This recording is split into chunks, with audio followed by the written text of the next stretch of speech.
Hello, I'm Matt Galloway, and this is The Current Podcast. Walking through grocery store aisles nowadays can be a tough experience for many Canadians. According to the Bank of Canada, food prices have shot up by 22% in just over 3 years. To offer some relief, last month, the federal government announced an increase to the GST rebate for low and modest income Canadians.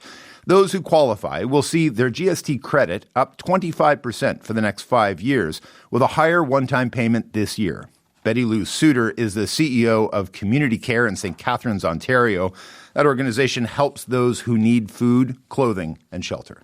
The challenge has always been we need to get the politicians listening. And this gives us a little bit of hope that it is on the radar. I just think this is going to give people the opportunity to have the ability to stretch their food dollars a little further and to live with dignity and purpose. Is it enough? It's never enough, but it is a start.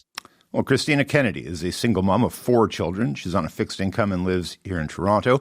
Christina joins me in our Toronto studio. Good morning. Thanks for coming in. Good morning.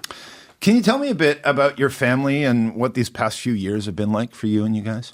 I mean, it's been pretty difficult. There was a succession of events where my husband passed away, I became ill, and I've been a single disabled mother caring for children. That's tough. I mean, you're raising 4 kids while on the Ontario Disability Support Program. How have you been able to get by? I mean, it's not easy. I try to stretch money out as best I can. I buy things in bulk. I cook meals, at the beginning of the week for several days in a row just to stretch it out. I report for CBC News largely on business and economics. So I've been reporting on this a lot and watching sort of, the CPI reports come in and all this sort of, high level ethereal side of this. What has it been like for you watching as food has trended way above the sort of headline rate of inflation month after month, year after year, watching those prices just continue to go up? I mean, I think it's a lot more than just me. 1 in 4 Canadians are having a hard time affording food right now. But for myself, it's definitely been more and more difficult as the years go on.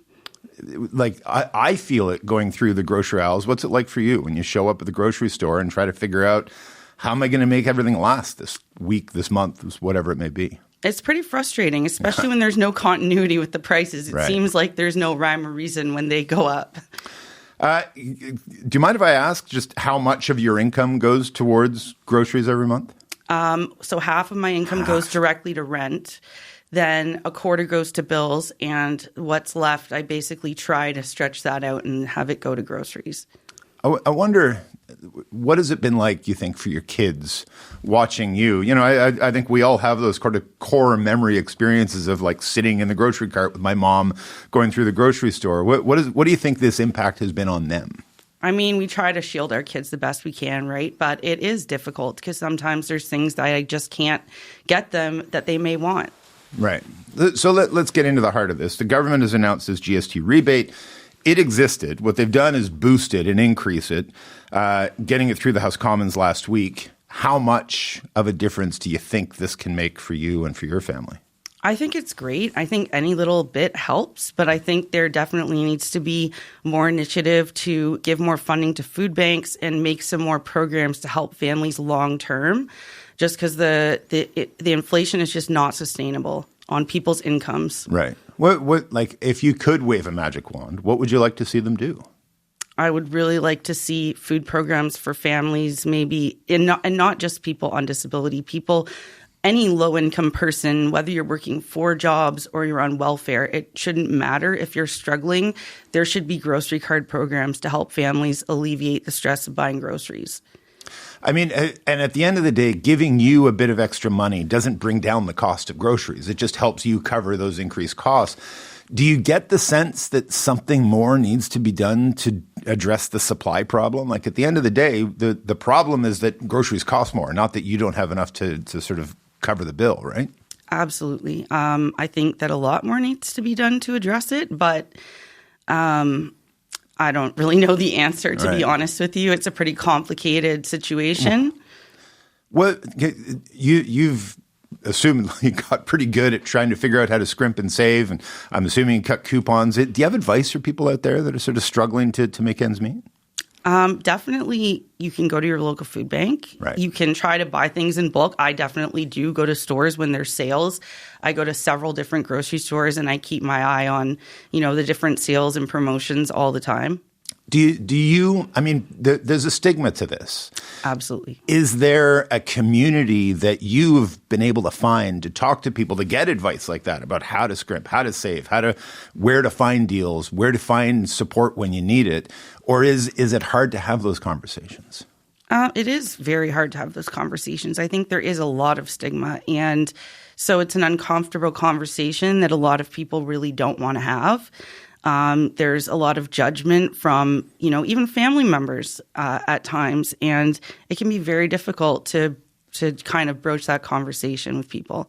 What if you sort of ran into somebody at the grocery store who's like, "Hey, Christina, how do I get through this? What can I do? What is your advice?" And is it just sort of push through those stigmas and ask for help, find whatever you can? Because at the end of the day, it's about getting food on the table. I think at the end of the day, you shouldn't turn down help. If you need help, ask for it.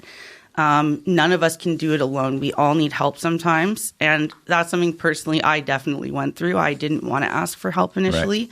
But sometimes you have to ask for help. You can't do it alone. One of the things that's been raised, to me at least, about this program is that it's a 5-year program that, nobody really seems to know what's going to happen at the end of it. What worries you most about sort of where we're headed and what it's going to mean for low and moderate income Canadians? I definitely think that that's an issue, because I don't really think the issue of inflation will be solved in 5 years. So I think there has to be way bigger plans put in place for both groceries and rent as well, because those are two things that coincide and a lot of people are struggling with right now. Just to wrap this up, what do you think it is that politicians fundamentally don't understand about this issue? The human aspect to it. It's not just numbers. I think that it would be very helpful if they sat down with people struggling with these situations and got firsthand knowledge rather than just looking at data. There's a lot of things that are lost in data, and especially efficiencies in the system that would really help move things along more effectively that you won't get otherwise. Well, listen, I really appreciate you having this conversation with us and helping us break through that stigma a little bit too. So thanks for this. Thank you. Christina Kennedy's a single mom of 4 children. She lives in Toronto. To help us better understand why food inflation is so high in Canada and if the government's new GST rebate can make a difference for families like Christina Kennedy's, I'm joined now by Michael von Massow. He's a food economics professor at the University of Guelph. Mike, good morning. Nice to hear from you again. Good morning, Peter. Let's just sort of quickly do the legwork here. Who qualifies for this new rebate, and how much more money does it really mean for people? Well, anyone who qualified for the GST rebate before, so it's income-based, based off of historical tax filings, will qualify for this additional money. And depending on the composition of your household, it can be from $700 to $1,400 immediately, and then another $700 a year for the next 5 years. So we had this report from the Bank of Canada last week that really dug deep onto where we've seen food inflation, what it's sort of meant for the economy and for households. 22% over 3 years. How does these numbers that we're talking about through the GST rebate, how do those match up with how much we've seen groceries actually increase over these last 3 years? Well, the designers of the program say they have decided the amount based on how much prices have gone up in the last 5 years. So in theory, this should retain the grocery purchasing power of the people who are eligible. Now, as your previous guest said, rent has gone up, transportation has gone up. So this will not completely offset all of the inflation that they faced, but this will offset the increase in grocery prices that they've seen over the last several years. We spoke with Alexi White, who's the director of the systems change at Maytree, a poverty reduction organization that focuses on, income security and affordability. And he says the program's a good first step, but it doesn't go far enough. Let's take a listen to his concerns here. the amount decreases after the first year. Our calculation is that single people who make up over 80% of those who receive the GST benefit will only receive about $12 per month in additional support after that first year. And that is, I think most people would agree, just not enough money to make a significant dent in food insecurity, in poverty, and all of the other challenges that people are experiencing as a result of affordability in Canada. So, Mike, what do you make of what Alexi White has to say? Should the government have gone further here? Well, I mean, I'm never going to look a gift horse in the mouth. So will this help? Undoubtedly. We heard your previous guest say yes. Right. Could there have been more? Undoubtedly as well, right? Governments deal with how much money they have, how they have to prioritize. We know we're cutting in other places. So could we have raised the eligibility? There's always someone at the margin who could have used more. Could we have done it more? Could we have put more into the program? Yes, again, but we've done this, and I think this is an important first step.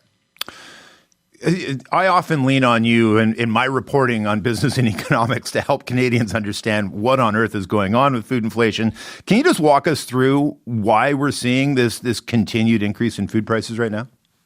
So I think what's important to remember is that the highline number, the top line number that we get, 5% in the last month, it relates to an average of all of the prices in a basket of things that Canadians demand. And if we talk about it just as a single price increase, we seem to be saying that everything is going up that much, and it's not true. So we have a few things that are driving the current increase in food prices, and the big one is beef. Beef is up because supply is down. We are at the lowest beef herd in Canada for almost 40 years in an environment where the population has grown, and so beef cows are the factory of the beef business. And we're just not producing enough beef. That's going to start coming back, but that's driving those prices. We know that coffee is another one, and coffee and cocoa from chocolate are kind of the canaries in the coal mine of climate change, and are very, very susceptible to small changes in temperature. So they're getting some heat stress where they are. Yield is going down, quality is going down. And so we've seen coffee prices, again, economics 101, supply goes down, prices go up. We saw also with coffee last year some impacts of U.S. tariffs and our counter tariffs, but that should have gone away. And so we can go down the list of individual things and say this is why prices have gone up. We have some short, coffee and beef are longer term. Last November, we saw a short term, really big price hike in lettuce. In November, 90% of our lettuce comes from Southern California. In fact, 90% of the lettuce from across North America comes from Southern California. They've had some virus disease problems and some quality and yield issues. And again, supply goes down, so price goes up, and that's gotten better because production moves around. But we have all of these. We had extreme weather a couple of years ago in Europe that caused olive oil prices to go up. We had the war in Ukraine. We have an exchange rate that goes up and down. So there's these multifactorial reasons that prices are going up. I think people get frustrated, though, because they hear, yahoos like me go on the radio and say, oh, well, CPI, inflation has come down to 2.4%. And they say, not for me. You talk to Christina, who's spending half her money on rent and trying to scrimp and save to cover her grocery bills. It is true, though, that overall the headline rate of inflation fell to 2.4%. But the opposite has been happening with food. It's been accelerating through that time. And we have, on the one hand, conservatives saying, this is all about the industrial carbon tax. You have the NDP pointing at, the concentration in the grocers that own all the grocery stores. Do you have a sense of what's truly happening here? Well, I think what's truly happening is what I was just saying. I think there's no evidence that grocers are significantly contributing to food price inflation, notwithstanding what people are saying. There's no evidence that the industrial carbon tax, we used to be hearing about the consumer carbon tax. It's gone. We didn't see an impact on prices. Now it's the industrial carbon tax. The truth is, it's all of these factors, and we're trying to find a way to make it easy. Food is much more susceptible to other factors like climate change because it's a biological process. You know, if we have extreme weather, it doesn't necessarily affect the production of computers or cell phones, but it can very easily affect the production of food, of lettuce, of coffee, of beef. And so we've got this complex situation with multi-factors happening, and I think that, frankly, politicians and pundits are doing us a disservice if they're pointing at one thing, because unfortunately it isn't easy and it isn't just one thing. I was talking to Christina there about the GST rebate doesn't help with the cost of groceries. It just helps her cover that extra bill. Is there something more long-term that needs to get done here? Well, I think if you look at where this is targeted and what the root causes of food insecurity are in this country, food insecurity isn't about food availability. Is that there are sort of pockets where there aren't as many grocery stores or not as much options, but generally this is about income. And there are two ways that you can deal with affordability. One is on the price side, which is much more difficult to control, and the other is on the income side. So this is a temporary program, but you know, the people who are struggling the most are the people at the bottom end of the income scale. We haven't seen support payments for people on disability go up. We have not seen minimum wages go up. So while others, particularly in the public sector, have seen that gap closed a little bit by income policy, right, the people at the bottom have not. All right, we're going to have to leave it there, Mike, but thanks for this. Appreciate your insight. Thanks for having me. Have a great day. Michael von Massow is a food economics professor at the University of Guelph. You've been listening to The Current Podcast. My name is Matt Galloway. Thanks for listening. I'll talk to you soon.